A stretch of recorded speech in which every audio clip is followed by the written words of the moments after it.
Hi everyone, it's Tommy Norman, Chief Agility Officer at Ackland Avenue. I am here with one of my favorites, Diana Larsen. Thank you so much for agreeing to sit down with us. Thank you for inviting me, Tommy. It's great. So the Agile Fluency stuff I've always followed and loved, and all the content that you've put out, I've always been a big fan of. Mm-hmm. So tell me what you're here this time speaking about. What's your passion today? It's a funny story because I was asked to give a certain kind of talk this time. And usually I just, it is whatever I'm currently passionate about. I do, but this time they offered me a slot to speak on something that really caught me. And it was, this conference, every time, more than 50% of the people who come are new to the conference. And some are fairly new to Agile as well. Some have been around, it's just taken them a while to get here. But so they were saying, we want somebody who can introduce people to this conference and this community in a way that will help them navigate the conference. Right.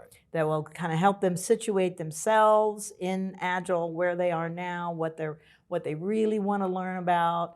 Because you come here, you've got to be prepared to make choices. Sure. It's otherwise it's completely overwhelming. So that's what I did. I put together a talk that kind of sort of it was called Evolving Agile: The Game We Designed Together.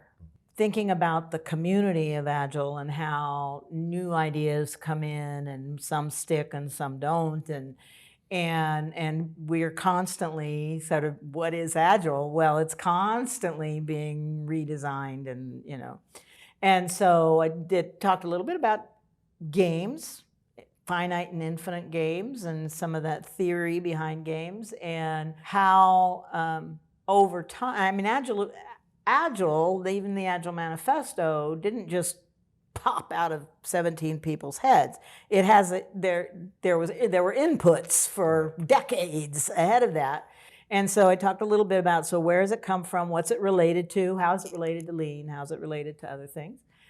And then we talked about, I used the Agile Manifesto and particularly the principles of the Agile Manifesto to talk about, here are some of the things that you might be interested in, you might be experiencing or not in your teams, and what does that tell you about what kind of sessions you want to go to? And then we, talked about some other things, and I gave them some tips about how to survive the conference. The onslaught of content. Yeah, and so it was about having fun. It was about being playful with it, and we started with dancing, of course.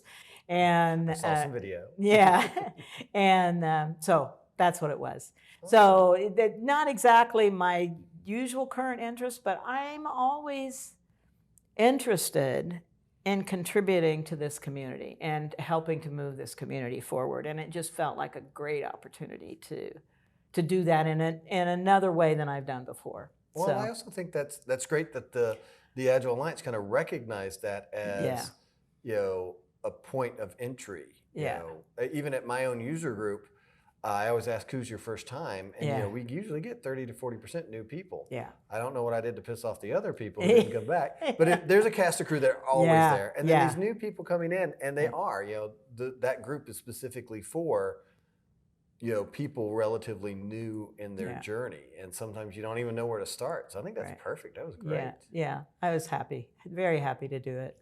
I wonder why, and I know the Agile Alliance has done in the past year, you have tracks. I wonder if there's ever been a time, they ever done a track where the tracks are mapped to principles?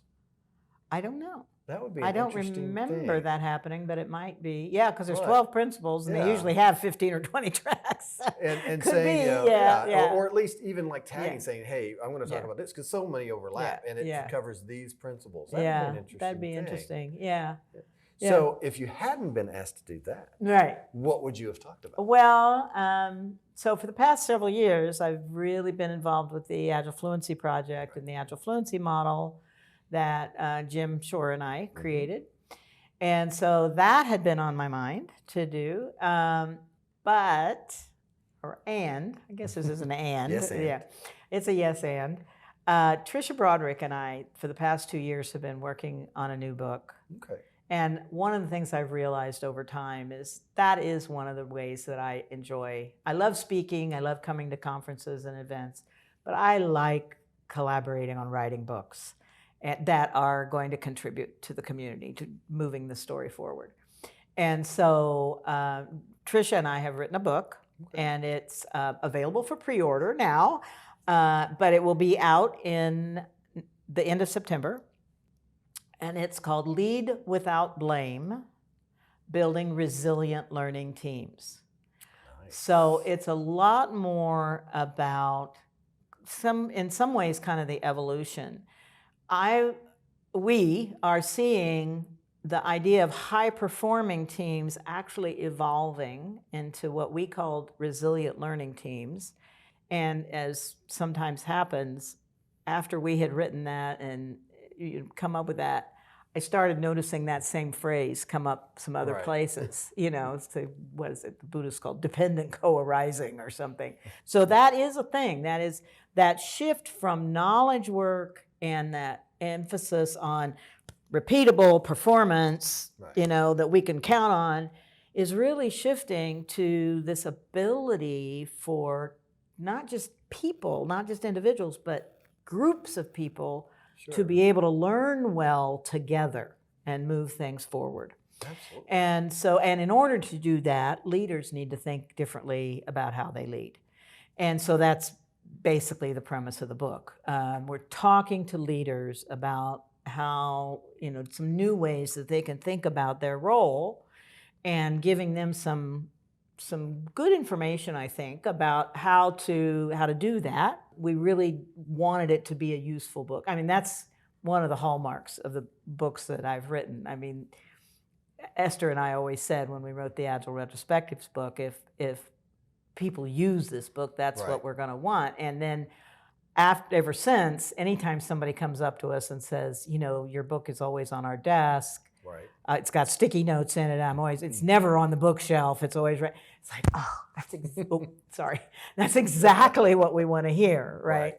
And so that's what Tricia and I also wanted for this book, was that it would be one that somebody could keep close to hand and use. It's not a recipe book, but we have several different ways, and we have some, for some of the ideas, we give examples of how you might run a retrospective to kind of amplify this particular aspect. So we've got it's not exactly a template, but it's an idea for how you might do it, and you can riff off of that. We have reflection questions all the way through. You may want to think about these things and how's this working in your organization or in your leadership. And then also we have some sections called, and what if, what if this is going on in my organization? Then what do I do? And so we've got some answers to that. So we try to make it useful in that way. And we're thinking about leadership very broadly. I mean, there are leaders at all levels of the organization. They don't always have a job title, but if you are in a position where you influence others, you're a leader, and so all those folks need to have this information.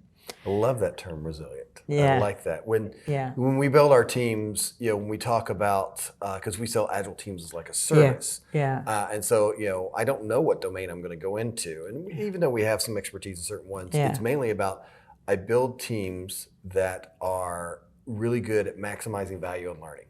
That's it. And those two go hand in hand. And so if you can't be resilient, if you can't learn, if you can't fail, and that's really hard when somebody's fail and bounce back. Absolutely. Yeah. And so we've used like Toyota Kata has helped us a lot with that. Also, I have the luxury of I can choose my clients wisely.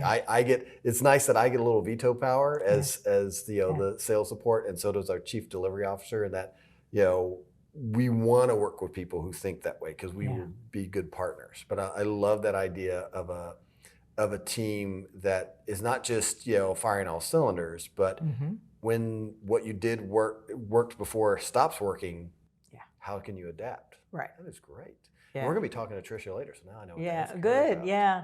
Yeah. Well, and my whole career has been, when I look back on the other books I've written and the kind of consulting and coaching that I've done, it's a long stream of trying to engage the rest of the organization in supporting teams of people in the learning that they do. So I learned a lot about learning over time. My son Willem and I wrote a book called 5 Rules for Accelerated Learning.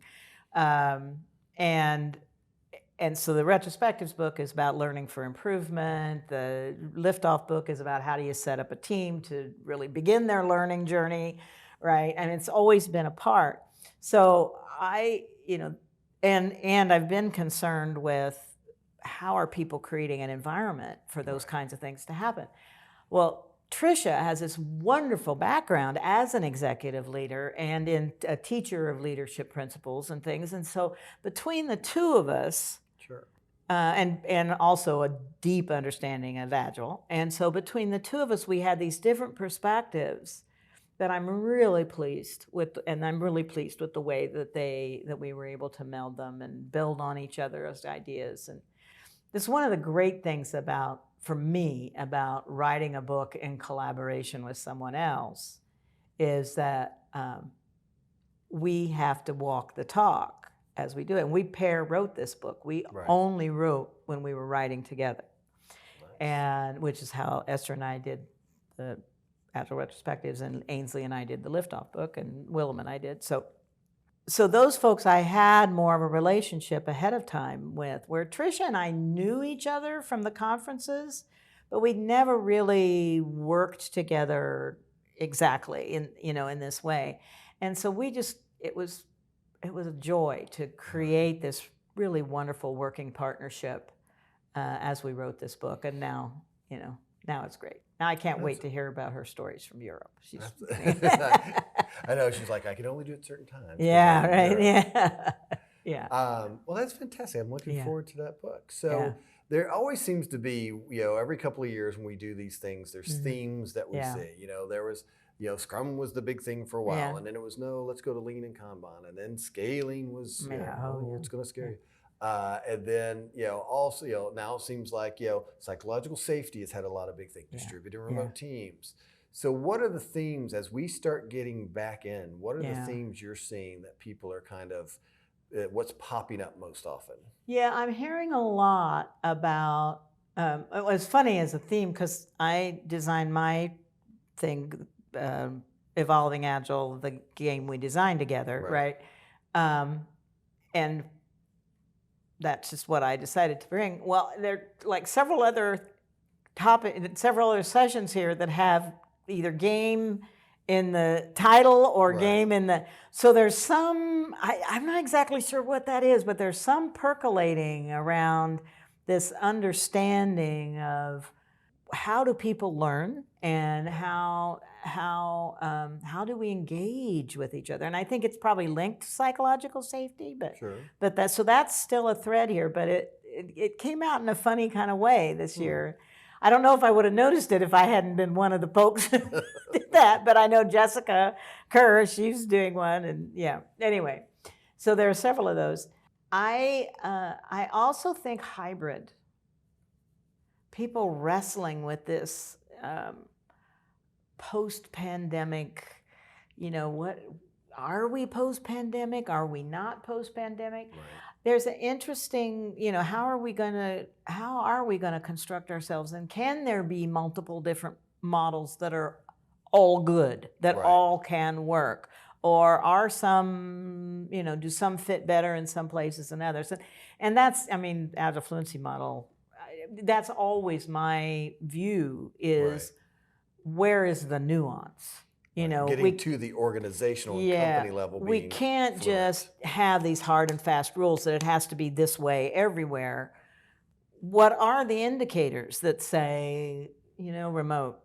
And here's how you need to adjust that idea of remote. This needs to be co-located. These folks need to come back in the office for these reasons. Right. But how are we going to massage that so it doesn't look like it used to look, and it fits better for people than what it used to mean to be in the office? But we mostly need to be in the office.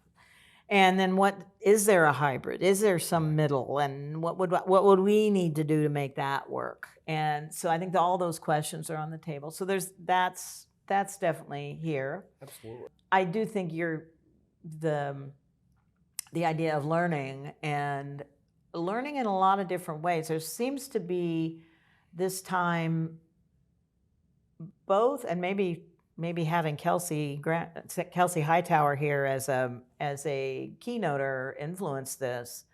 But what is that marriage of tech, and not discounting tech, but tech has to be here because we're building products, right? So that's got to be here, and humanity, right? And the Agile emphasis on tech and humanity, the original Agile emphasis on tech and humanity, which kind of for a while seemed to devolve into more processy kind of thing. It feels like tech is coming back into the conversation. And I'm so happy to see people like Jessica Kerr and Kat Swatal and folks like that and Kelsey and others who really have both that deep technical expertise and the human side, the empathy, or the how do we collaborate well together, or who's being left out. Sure. DEI is big here. It's coming in all different kinds of ways, and it's showing up in a lot of different ways, which is appropriate for the topic, right? And so that's here more than it's ever been, more than I've ever seen. I've seen it coming in during the past couple of years when everything was everything was virtual.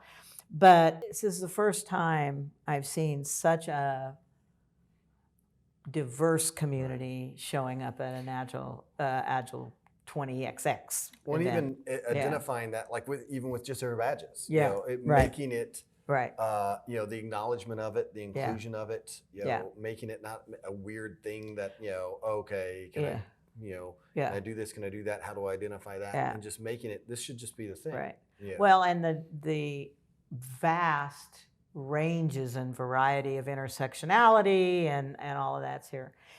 And then the last thing I would bring up has been the emphasis here on keeping each other safe. And in some ways, I feel like that can make us even more as a community, and more of a community. When we really have to think about each other's well-being, it shifts things. It shifts the social contract somehow. And so not everybody's wearing their mask all the time, and not everybody's, but the awareness of it and the continuing emphasis on it, and we're not going to give up. We're going to make sure we're, keeping each other well and safe, and that I think is linked to a lot of these other themes as well. So it's empathy at all sorts of different levels. Right. There's empathy here. Yeah. There's empathy with my team. There's empathy at an organization level. And then there's empathy, societal empathy. Right. And what does that mean? Yeah. And then tomorrow, Melissa Perry's going to give a keynote that's going to be about empathy between product and and folks. So, and then of course Joshua doing the joy on Friday, which is awesome. I can't wait for that. So there's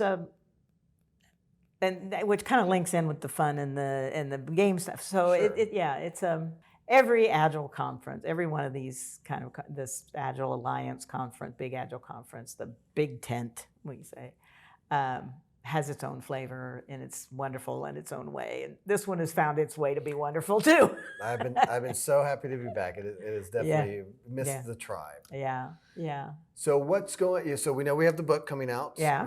Tell us the book title again, so everybody can find it. Lead Without Blame: Building Resilient Learning Teams. And that is pre-order everywhere you can find books. It's published by Barrett Kohler. Okay. You can pre-order it all over the place. Awesome. Every place I've checked, I could find it.